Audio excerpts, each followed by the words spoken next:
I'm just going to run down the panel and let each panelist introduce themselves after I mention who's next to me. So we're just, without further ado, we have Thomas Dinette, Executive Director, Hedge Fund Standards Board, here from all the way from London, yes. And next to him, we have Robert Pavlik, Chief Market Strategist, Banyan Partners.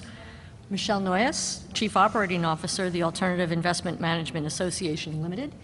And last but not least, Tom Williams, Chief Investment Officer, Pine Grove Asset Management.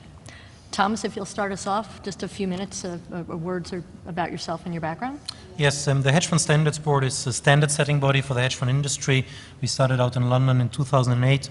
Nowadays, we have managers accounting for 650 billion in AUM signed up to these standards. A lot of US managers are on board, and we had a number of these managers speaking earlier on panels here and on the previous days. On the other side, we have a lot of investors supporting our efforts of setting standards and improving standards for the industry. And some of the very largest hedge fund investors, whether it's Florida State Board of Administration, URS, Government of Singapore, Future Fund Australia, they're all supporters of the hedge fund standards and would like to see managers adopt the standards. So we are basically bringing the ecosystem together and promote better standards and practices among the industry.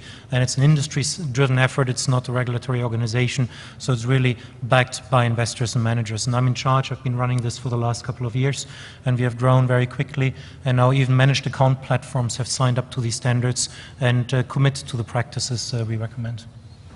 Excellent. Robert? My name is Bob Pavlik. I'm the Chief Market Strategist for Banyan Partners. Banyan is a registered investment advisor, a 40 Act company, if you will. We have solutions that range from asset allocation to customly managed accounts, balanced equity-only fixed income, international tactical solutions, and some of our options also include outside hedge funds. Our customers range from institutional clients to high net worth individuals. Okay, Michelle? Sure. My name is Michelle Noyes. I run the U.S. operations for AIMA, the Global Hedge Fund Association. As an association, our mission is to represent the industry to policymakers, regulators, investors, and the media. We count about 1,400 member firms in 50 countries, representing approximately $1.5 trillion in hedge fund assets. So it really is global in scope. And our main activities, we've been very busy, as you can imagine, since 2008 on the regulatory side, both from an advocacy and lobbying perspective as well as an educational perspective to our members. We also have a strong and ever-growing library of sound practice work, including the well-known AIMA Manager Due Diligence Questionnaire. We have a mandate for investor education. And finally, we do media work on behalf of the industry. And before joining AIMA here in the US, I was the head of sales and marketing for a Brazilian asset manager and set up the AIMA practice in São Paulo, Brazil. My name is Tom Williams. I'm the CIO of a fund of hedge funds. We have about $1 billion, and we focus on the credit markets. Okay, excellent. So as you can see from our panel, we have expertise across the range of operations and performance issues, and therefore we plan to cover trends in both those categories because I think it's becoming increasingly clear that performance and success on a long-standing basis for hedge funds include competence and excelling in both areas. So without further ado, trend one, let's begin with the ongoing debate over whether size matters. What are the pros and cons of smaller and mid-size funds versus large, and do things really change when they get over 25 billion? Maybe we'll start with Bob and Tom, since they're sort of directly impacted by the size issue. 25 billion would be nice to get to the size of. Obviously, you have the concerns that you have to invest that money, and trying to find a home for $25 billion is a lot harder than trying to find a home for 500 million. You become, obviously on the radar of other companies, other potential asset allocators. But again, when you're trying to invest $25 billion, the returns that you're going to try to be able to get on that become that much more difficult. It's easy to return maybe 20% on $100, but when the amounts start going up, you certainly have that much more difficult a time. Obviously, everybody wants to get larger. Everybody makes more money. We as managers make more money. The clients are much more willing to be part of something that's a larger organization. They find less hesitancy in many cases, I find, once you reach a certain dollar amount. Certainly, the hard part of it is trying to get there, trying to find asset allocators, trying to find investors, trying to find people willing to give you their funds to manage. Once you reach a certain level, though, I think the money starts begin to flow into your firm a little bit easier. What do you think that level is, Bob? I think it begins at around $1 billion. I think after $1 billion, you start to reach various plateaus. When my firm reached the $1 billion mark, it was a little bit easier for us to reach the $5 billion mark. Then you run into a little bit of difficulty getting up to the 10. And then I think it becomes that much more difficult, from there, unless you're going to be acquiring somebody or you're going to be absorbed into somebody else. Okay, fair enough. Tom, your Sure. thoughts? Yeah, from an investor perspective, we first would take a look at some of the academic literature as to whether size matters in terms of generating performance in the hedge fund industry. And the literature we've seen has been difficult to find evidence that larger outperforms or smaller outperforms. We did meet with a manager who seeded once, and we asked them ahead of the meeting to prepare some academic or data foundation in order to prove that smaller managers do better. And they showed us this graph, and they had a line graph, and small managers were like the blue line, and the blue line was just way better than any of the other ones. And we said, man, this is a really compelling argument that small managers do outperform. But then my colleague Manish Keshav was looking at the fine print of the graph, and that graph represented managers with $25 million or less. So it's really not a realistic, investment option or asset class. So when you think about it, one of the clear advantages of being bigger is you do get the first call. Sell side will definitely give the first call to the most profitable clients, and the negative of being big is that liquidity. We're a credit-focused fund, so if you've got $25 billion, a 1% position is $250 million. That's a lot of paper to move, so liquidity is definitely impacted. Some people talk about activism. It's easier to be active when you're big, or if you're Carl Icahn and you can take on Apple, that's great. But we routinely see hedge funds with $1 billion or less getting active with smaller companies and using that activism to generate good returns. And although I think everybody in this room, myself included, would be sort of salivating at being at $25 billion, I'll take that risk. Yeah, it's really a perspective issue, because the sweet spot of my business is really helping managers sub 200 million get to whatever their next level is and whatever their chosen strategy is. And depending on how you approach the markets and how you're organized, you can make a very good living. I agree with you, Tom, that as an asset, an investable asset, it's difficult to be all things to very few people when you're a $15 million fund. But you can make a very good living if you're a shop of 5, running 200 million, in a very niche strategy that offers a lot of opportunity and capacity and growth for them. So it's a push-pull. It depends on which side of the glass you're looking through, I guess. As a sort of follow-up for Michelle and Thomas, because they're bringing a different perspective to us, can you both elaborate on the higher barriers to entry and difficulties for emerging hedge funds to start up due to the institutionalization of this whole business and the costs associated with the additional regulation? Sure, I'll start with that. I mean, we've been talking about emerging managers, I think, in some shape or form in almost every panel at this conference. And, the statistics for the number of startups for the last year alone, anywhere from 800 to 1,100, I've heard, new funds. So it's not so much a barrier to entry as a barrier to success and really gaining scale. And if you indulge me, I'll give you a couple of statistics. I'm not sure how many of you are familiar with the Citibank research that was published and just updated this past December on costs of running a hedge fund. And they've estimated actually it takes $300 million to run your business purely off management fees alone.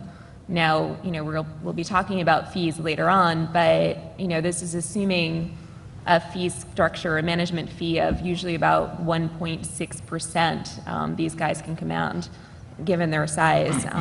And $100 million managers, they estimate, have expenses, operational expenses of 244 basis points. So they're actually having to dip into their own reserves or into their incentive fees just to keep the lights on. So that's definitely a challenge. And in terms of, kind of gaining traction, I mean, you see lots of guys start, give it a shot, but only a few really, gain the notoriety, go on to be the next billion-dollar manager.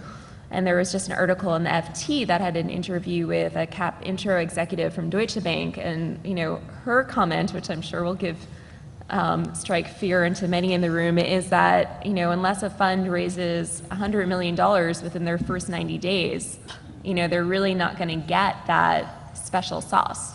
There's always going to be exceptions, but it is a difficult environment to really break through the crowd, and become the next avenue, become the next white box. And firms that have been speaking at this conference. One thing that AIMA as an association has been doing is, we have members of all sizes, including, smaller managers sub $250 million. So we created an initiative called the Next Generation Manager Working Group, really to educate them. And it's along, two different verticals that have, really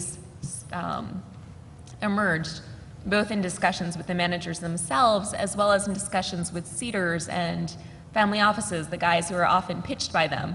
What do they need the most help with? And this tends to be, operational infrastructure. So how can we build something robust enough that gets the investor sign off, and also that we frankly feel comfortable with, without going bankrupt and being able to run our business, and then also raising capital. So we're certainly, we do not play the role of cap intro, that's not our place, but helping managers understand what do they need to do to effectively raise capital. How can they write a business plan and get to growth? How do you work with investment consultants? What are the needs of these different investors? That's really what we try to bring to it and help educate them on. Yeah, I mean, I can compliment that. It's indeed true that barriers to entry, or as you called it, barriers to success, have increased, and it's quite challenging for a number of small managers. At the same time, I find it very promising to see that, as we had heard earlier in one of the panels, that there have been 1,100 new startups over the last 12 months. So that shows that there's still a lot of talent out there who is trying their luck, and indeed quite a few of them will succeed. At the Hedge Fund Standards Board, we have quite a large number of small managers who are signing up to our standards, thereby demonstrating to investors that they're up to scratch, that they meet the requirements of institutional money. And I think that's the only way to go, that you demonstrate that you meet these requirements. I mean, a one-man shop with a dock and a terminal, that doesn't appeal to anyone anymore. And maybe it's a good development that the industry is institutionalizing. And I think there's also an opportunity for service providers in terms of financial innovation, providing solutions where small managers can tap into shared infrastructure, where they can make use of regulatory service providers who in a way help to lower this barrier to entry for small managers. So I think the hedge fund marketplace will remain a very vibrant arena. I think new managers are the lifeblood of this industry. If you look back 10 years and look at the top 10 or 20 managers back then and compare that to the list of top 20 managers today, it's a very different list. And I think probably 10, 20 years down the road, you'll see again very different names on this list. So this is very encouraging that there is the ability and the prospect for small managers to succeed. And in a way, that's in the interest of investors as well, because choices what keeps competition going, and what keeps financial innovation going. So I think investors indeed have an interest also to allocate to smaller managers. What we have seen is that the number of fund of funds have really dedicated approaches to investing and finding smaller managers, helping them on the ladder to improve their operations and meet institutional requirements.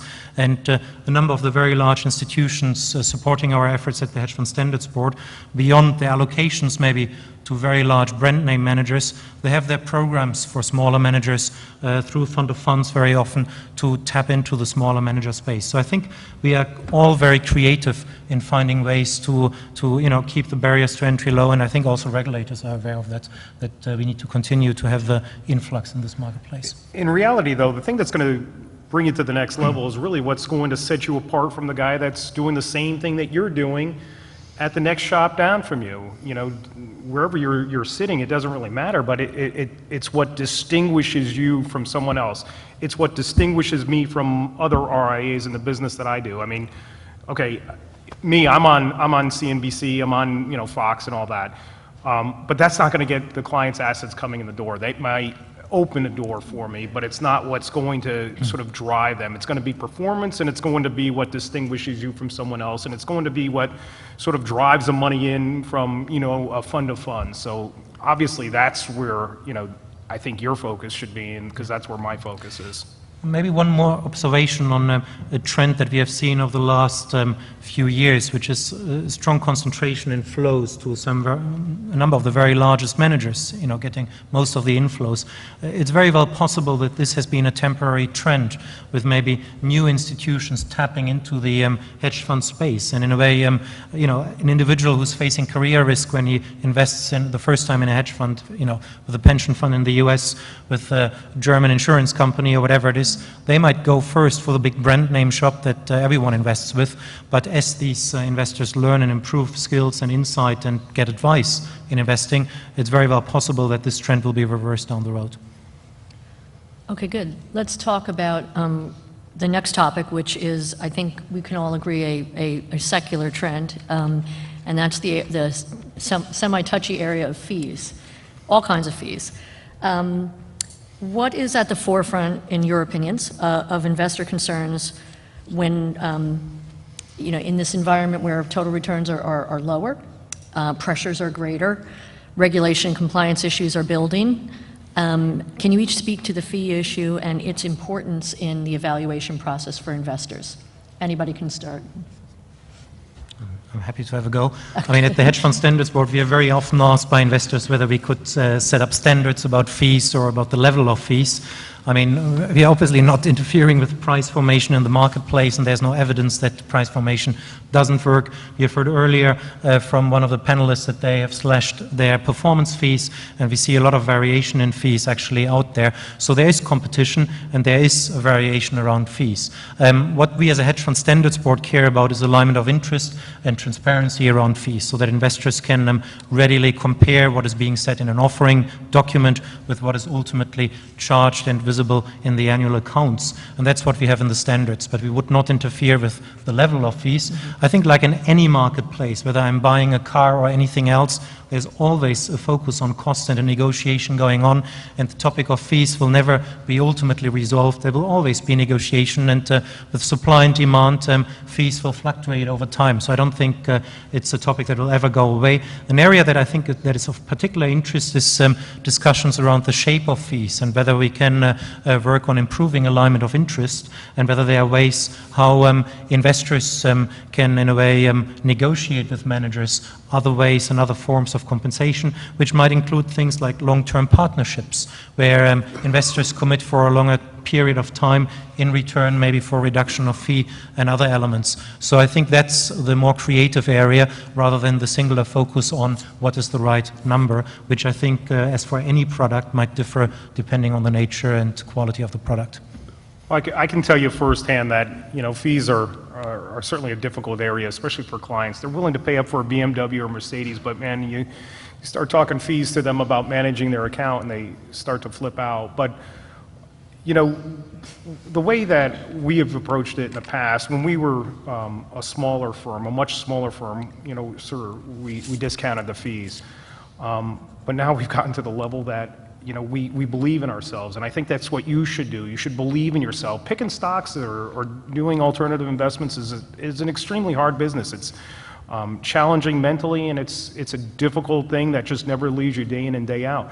So be confident in yourself. Don't be willing to give up on a concession on the fees. Maybe you have to, you know, work the fees when you're working with a fund of funds, but you know, I think when you have that kind of confidence and belief in yourself, then you know that that message comes through to the client sitting on the other side of the table. They pick that confidence up, and they want to invest in you. And when they ask you, you know, well, what about this?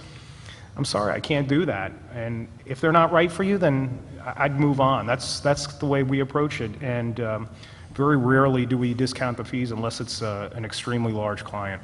Yeah, and I would add to that, I mean, it's always going to be a discussion between the investors and the managers.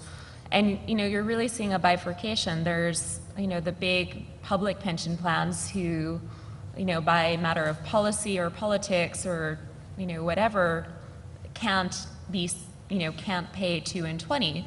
So they're going to look for managers who can negotiate with them on fees and, you know, come out to a different solution.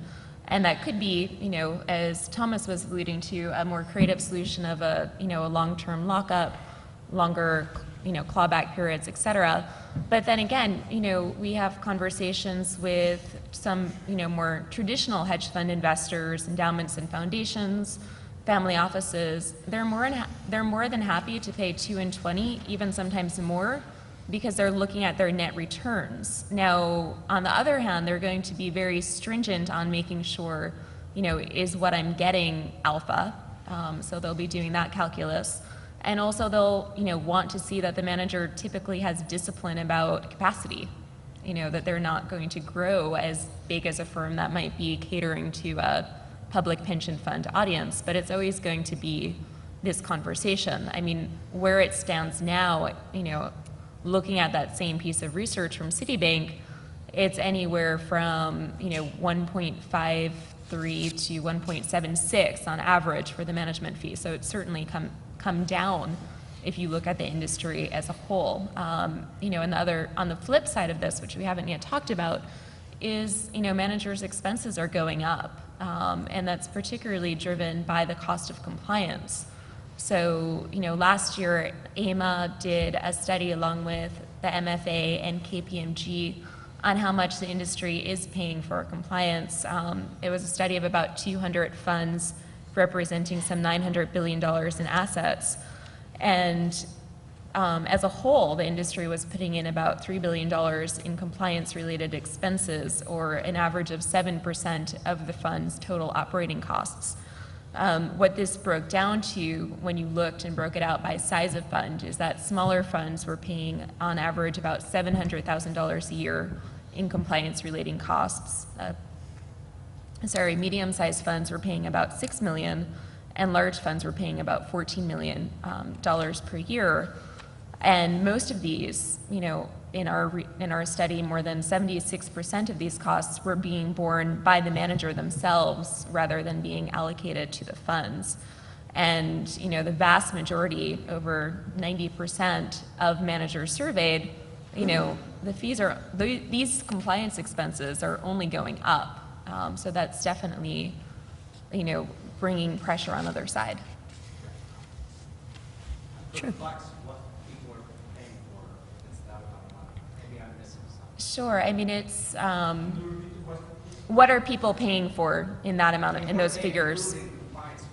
So it's headcount for compliance-related staff.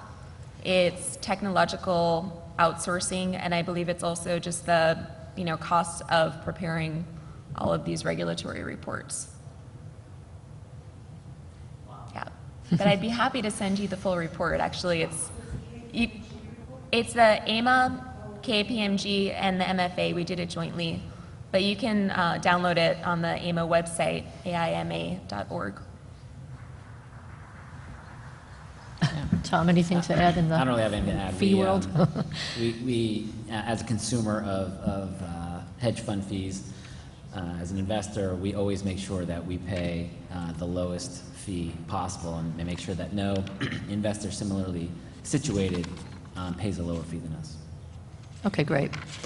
Let's go to trend 3 then, and the general bucket is retail versus private placement or traditional. Also a growing trend in response to pressures from the audience of retail investors who have long been locked out of the alternative space. What are some of the pros and cons of operationalizing a fund to capture more of the retail AUM? Anybody want to start us off? I'm happy to pick that one up. I mean, we heard a lot about Act 40 already earlier, so I'm not sure whether we should tap into that again, but I think it's bound to come up anyways. I think it's a function of investor audience. I mean, we are moving into a much more diversified world. It's not just the Cayman and limited partnership model that is out there. We have Act 40, we have UCITS, we have managed account platforms, we have funds of one. There's a whole diverse world of catering for different clients, including retail clients. And obviously the reason why retail is suddenly on the agenda is because hedge fund managers are registered, and therefore they can become managers of mutual funds. And that has been the big question in the room for the last 12 months, whether or not to tap into that space. I think the questions to consider is, first of all, can you actually tap into that retail space alone with your own distribution marketing muscle? The answer to that question is possibly or probably no, but at the same time we heard earlier there are providers out there who can help managers to tap into that space. The more interesting operational questions and investment strategy questions are, can you actually mold or put your product into such an Act 40 wrapper? And can you implement the strategy in a way that you can still deliver the type of performance without having too many restrictions in terms of using the investment tools you need? And number 3, I think you will be able to cover that in a lot more detail, is the questions around having the operational infrastructure for the liquidity requirements, for the reporting requirements, for having the fund board who's overseeing these activities. So there are a lot of considerations that you as a manager have to go through before actually going down that road. I think the key question is whether or not this is actually cannibalizing potentially some of your existing clients, in particular since an Act 40 product might in a way be offered at a much lower fee and you have a 2 and 20 product out there. Will investors start wondering, wait a second, there are other investors who get the same product at a lower fee, maybe with intermediary retail incentivization built in. So I think that it's a very, very complex arena, and I think there are specialists out there who can help. I think the world will not get easier and less diverse, and I don't think everyone can dance on all these parties at the same time. I think there are operational risks and limitations to what can be implemented within a singular firm. And earlier we heard the story, I think, about Bridgewater moving away from a managed account world to a commingled fund world for a number of reasons. So I think the world is just more diverse. There are a lot more different investor appetites out there, and that's maybe why there are more opportunities as well for people to cater for these different needs and requirements. I'll add to that. So if we have to talk about the pros and cons of some of these funds, and we have direct experience. We converted one of our LPs into a registered investment company. So it's not a daily fund, it's a quarterly fund. And the pros are you can meet some investor demand if you have family offices that have big accounts and small accounts. Before, only the big accounts could invest with us, and then they had 2 different portfolios for the big accounts and the small accounts. And having a RIC allows the financial advisor to have the same portfolios across their big accounts and their smaller accounts. The second pro is that you get to reach a broader audience, which can help your AUM grow, going from qualified purchasers to accredited purchasers. I think the main cons are that they're expensive to set up. It costs several $100,000 in order to start one of these. There's more legal compliance and operational things you have to do, so that's an additional cost to your management company. And finally, I think to really be successful in the space, you have to have strong relationships with gatekeepers. If you try to start one of these things without those kinds of relationships in place, it's going to be a very steep road to try to get up.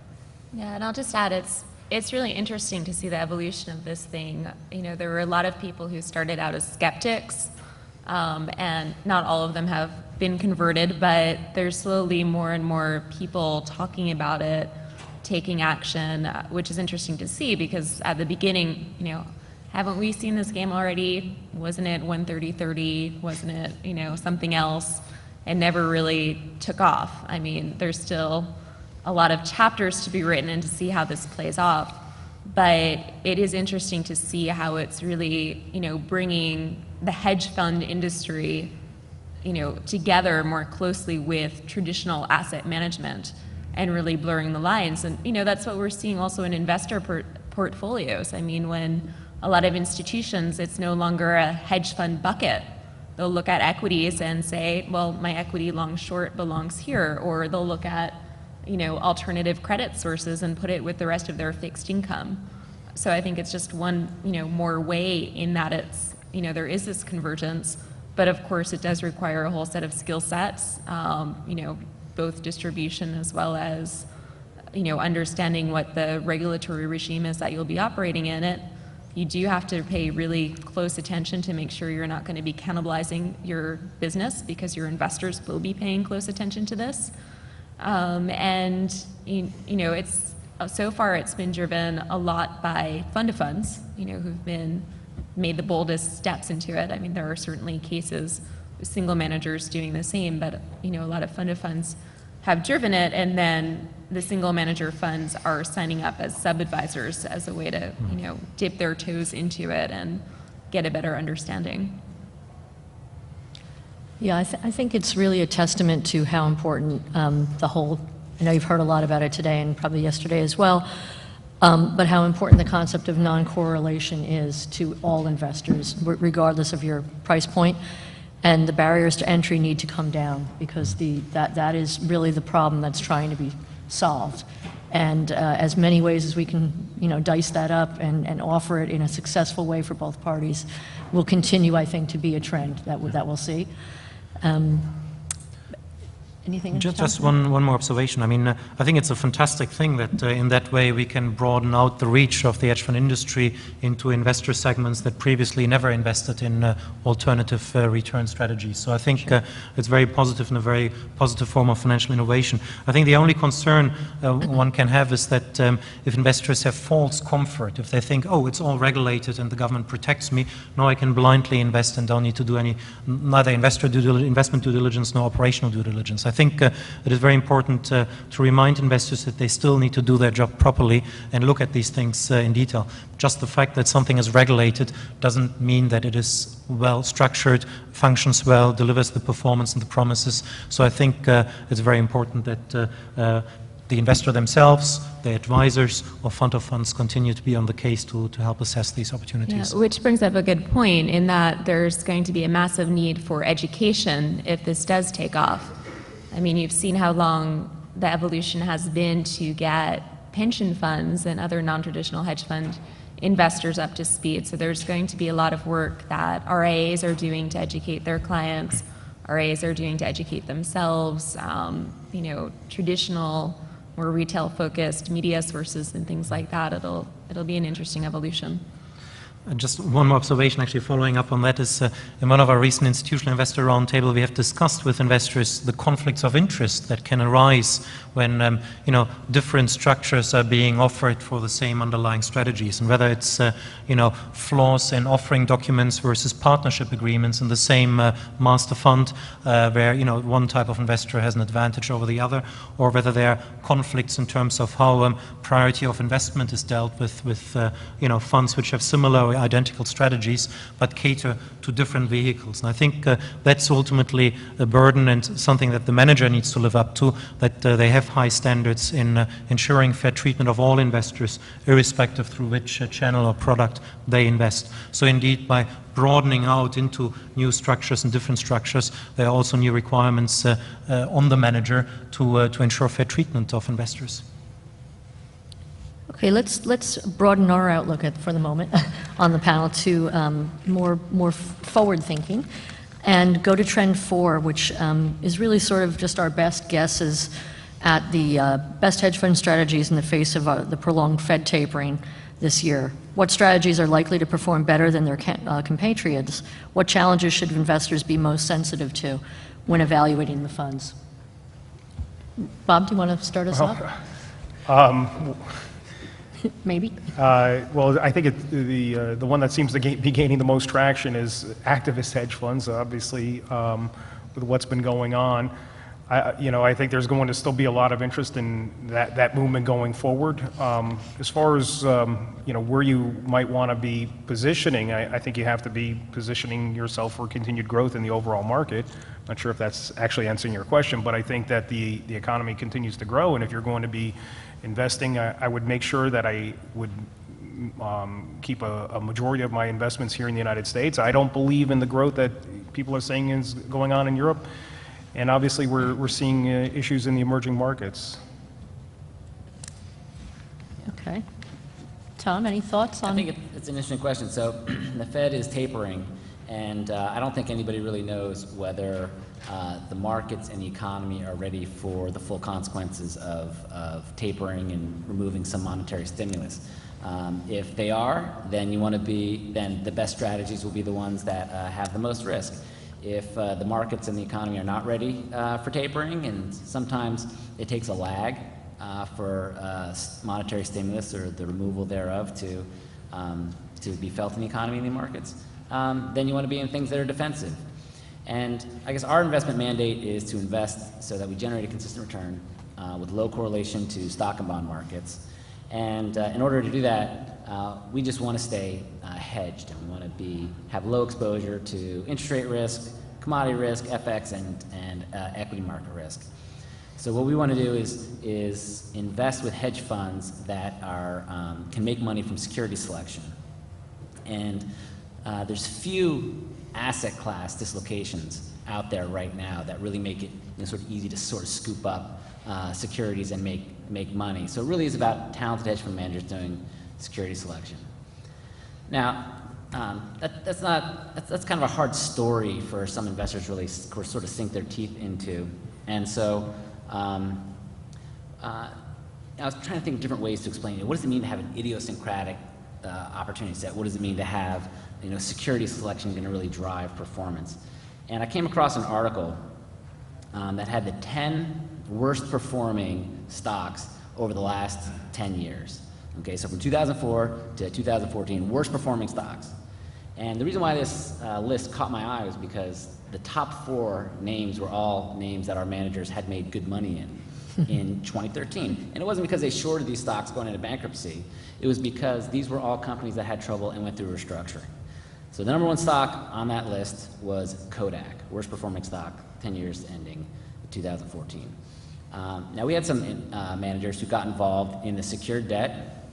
The company restructured, and as part of that restructuring, our managers got stock. Stock's worth $14.50. Today, Kodak stock is in the 30s. The reason being is because it's no longer a film processing business. It's a commercial imaging business. It restructured its debt, so it has very little debt. It's cash flow positive. It's just a different company. And that restructuring really transformed the company and led to the securities going up in value. And I'll just mention one more, and then I'll shut up. The number 2 worst performing stock was YRC. Okay, it's a trucking company, a logistics company, and they never really filed for bankruptcy, but they kept on doing debt for equity exchanges to deleverage their balance sheet. And so if you look on Bloomberg adjusts for all these new shares out there. So if you look at their stock price hit a high of $440,000 in 2005, adjusted for all the new shares they issued. And it went to a low of 6 in 2013. So it went from $440,000 to 6, and that is definitely a poorly performing stock. But in 2013, we had some managers who made money with it because towards the end, right now, YRCW is trading at around $20 a share. Because finally, the company had done enough restructuring, enough deleveraging, enough debt for equity exchanges. So I said, if you got in at the end, the company did transform itself. And it finally got to the point where they did so much deleveraging, equitized so much of the debt, that the prospect of bankruptcy was no longer imminent, and they pushed that out. The company had runway. And once that happened, both the equity and the debt securities all rose in price. So those are the kinds of things that talented hedge fund managers can find, that idiosyncratic risk And those are all things that started credit trades with tight credit spreads and low default rates. But you want to find managers who can make money in those kinds of trades. That's very interesting. The thing though is, you know, if you're a hedge fund out there, you shouldn't be sort of shifting gears and trying to find those opportunities unless that's your main focus. You know, for somebody like myself who's a stock picker, I mean, I can give you the outlook that I have for the current environment and for going out forward into the rest of this year and beyond. I think the market is right now in a little bit of a divergence pass. It's acting very heavy lately. I mean, you're seeing this continuation of the interest in fixed income, even though that we know tapering continues and the end of quantitative easing is coming. I think there's a lot of people pointing to the concerns about Crimea, concerns about the statement that Janet Yellen made about 6 months out after quantitative easing ends that she's going to raise interest rates. I think there's concerns about what's going on in China. Obviously, China's economic situation has slowed, but I don't necessarily worry that China is going to fall into a recession. And I think the obvious answer there is because they're still a communist government and they have so many billions of people that they have to maintain under control. And the only way you're going to maintain those people under control is by continuing to supply them with jobs so they have the reserves, the cash to actually pump up their economy. So while China is in the back of my mind, I'm not even worried about any potential debt that actually defaults over in China because they're probably just trying to send a message to the banking industry to, you know, sort of calm down with the riskier type loans that they've been making. Europe, again, you know, concerns me. You know, Europe is going to be faced with higher oil and gasoline prices. If I'm looking for any kind of safe haven in Europe, it's going to be in Germany, maybe the UK, but mainly it's going to be Germany. I'm not interested in Southern Europe at all. I'm not interested in the emerging markets, so I know, you know, a lot of hedge fund managers are. Back to the United States, again, I think short term we're going to be in for a little bit of difficulty, especially going into Q1 earnings season. You know, we've had the economic reports that indicated that growth has slowed down. I believe it's just a cyclical turn in a period of a continuing expansion, although that's going to impact earnings in Q1, and we're probably going to see many companies report weaker than expected earnings. We already received some pre-announcements, some guidance, and I think, you know, once the market gets sort of wind of this, probably into the second or third week, the market is going to give the earnings season a bit of a free pass. But we find ourselves back in the beginning of May, and then we're entering, you know, June, and it's going to be the quiet period, and I think the market is going to have a little bit of difficulty, especially as we approach Q3. The beginning of Q3 is going to bring about pretty much the end of quantitative easing, and then I think the market starts getting nervous about that. But with the end of quantitative easing, I think it brings more opportunities, and I think if you are looking at the end of quantitative easing as to the end of this expansionary cycle, I think you're sort of missing the boat. The end of quantitative easing is going to bring back a more normalized interest rate environment. So that will mean treasurers are going to go to their CEOs and say, listen, we can no longer refinance our debt at such extreme levels. We're going to have to start to reinvest in our corporations, plant, equipment, people, hiring, training. And I think that's what the end of quantitative easing brings. I'm not worried about a higher interest rate environment because it's going to be indicative of an improving economy. The areas of the economy that I'm focused in on, the sectors are financials because it's a rising rate environment. They're going to have an increase in net margins. Technology because businesses are going to continue to try to do more with less. So areas like Oracle, even though they reported sort of weaker than expected. Google is another favorite name of mine because of the Google Glass, first and foremost. I think Google Glass is going to be a major winner going forward. Can you only imagine a first responder, a EMT going into a situation where he has to learn about the person that's in front of them that's suffering some kind of seizure or something? He can have that information right at his fingertips. Same thing with the police. They can obviously pull up the records. You know, moving on into the industrial space, again, I think as the economy improves, the industrials improve. Energy is an area that I'm probably market weighted in. If you take a look at the forward futures moving out into 16 on oil and gas, the futures don't indicate a terrific environment for energy. Areas that I'm underweighted include telecom and utilities. Again, because of a rising rate environment, these things should be impacted negatively. And I think while the staple space makes some sense over the next couple of 3 months, I do think that they run into trouble going out into the rest of this year. All right, great. I think we're gonna do sort of a backup, a roundup on the last trend, because I think, Bob, you've alluded to a lot of the major concerns and major opportunities that hopefully 2014, 15, and 16 will bring to the markets. It's interesting, though, always interesting to, since I work with both managers and investors, always interesting to hear the optimism from a portfolio manager about change, structural shifts, opportunities that you can see on the horizon, because those are balanced, I think, on the other side with investors saying, uh-oh, what's happening? I'm nervous. I want to pull my money out. What's safe? Uh-oh, now I'm not making any money. Where's the performance? So with the themes that you brought up, the geopolitical instability, the economic realities, the very choppy volatility, and the protracted ZIRP and near ZIRP environments we've had for years and years and years in place, kind of just dampening down performance overall and investor and increasing investor discomfort. How do our portfolio managers help bridge the gap between investors' fears and managers striving for opportunities that may finally present themselves in a macro sort of theme that we can leave the audience with today?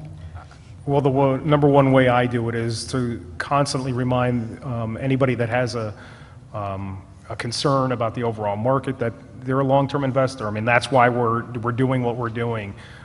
You constantly have to drive this point home to them, and you know, one of the ways that I do it is I continue to point to a Warren Buffett. You know, it's like It's a Wonderful Life. You know, what's Mr. Potter doing? You know, when everybody else is freaking out in the movie he's buying and everybody is selling. So I continually drive that point home to them. Obviously, we do make changes to the portfolios as issues pop up.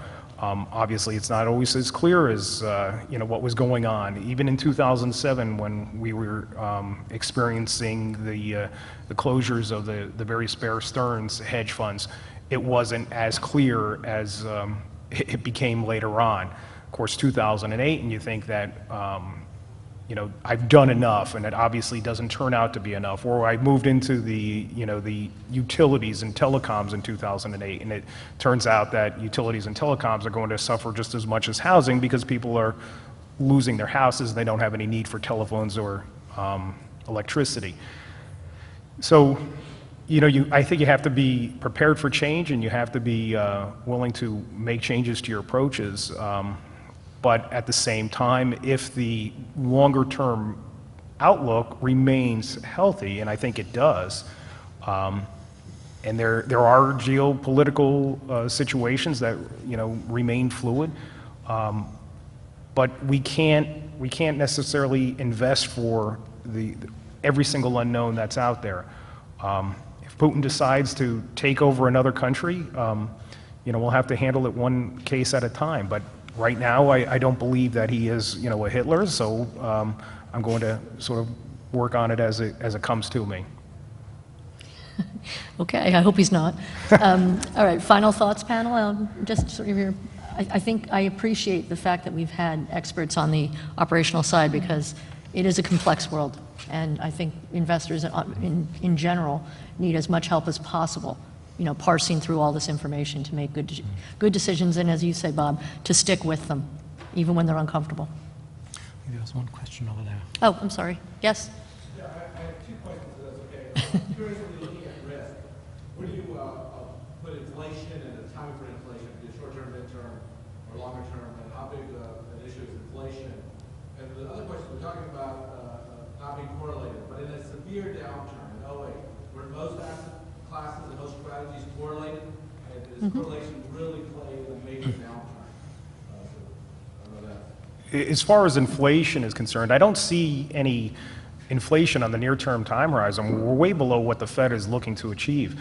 Although the recent comments that some of these Fed governors have made, has, at least in the back of my mind, brought up, maybe they see something we don't see. Why else are they talking about raising interest rates 6 months out from now? It doesn't make any sense. The economy is not that healthy to be able to sort of withstand that kind of interest rate hike. I do believe it's healthy enough to get back to 0 to 25 basis points, but it's not healthy enough to see a rate hike and move them up to 75 basis points by the end of next year. I mean, when you take a look at the unemployment rate, that's probably the worst gauge to use as far as the overall economy. I think that there's a number of people that have stopped looking for work and they're just no longer counted. And we would historically see the rate of unemployment rise as the economy has improved. We haven't seen that, and there's probably a good reason. These people are giving up for work, and they're never going to come back for work. Their jobs that they had are gone forever. But obviously, there is a potential for a huge amount of inflation. I'm not a fan of quantitative easing. It's done its job. It's lifted us off the mat, but we have to get rid of it. We have to move on from there. And I think once we get back to a normalized interest rate environment, we'll be at least on our way. All I think quantitative easing has done recently is allowed companies to refinance their debt at a much lower level. And what have they done? They've either bought back their shares or increased their dividends, and banks haven't done anything with the cash.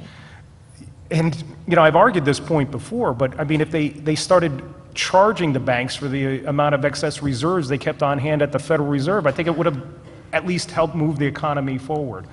And what was the other point? Just in a major downturn, different strategies and different asset classes. Oh yeah, well, all hell broke loose back then. I mean, again, that's what I did. I removed my exposure to things like industrials, financials, technology. I moved into the relative safe havens of staples and telecom and utilities. Of course, that kind of situation wasn't anything we've experienced other than maybe our grandparents might have experienced back in the 20s.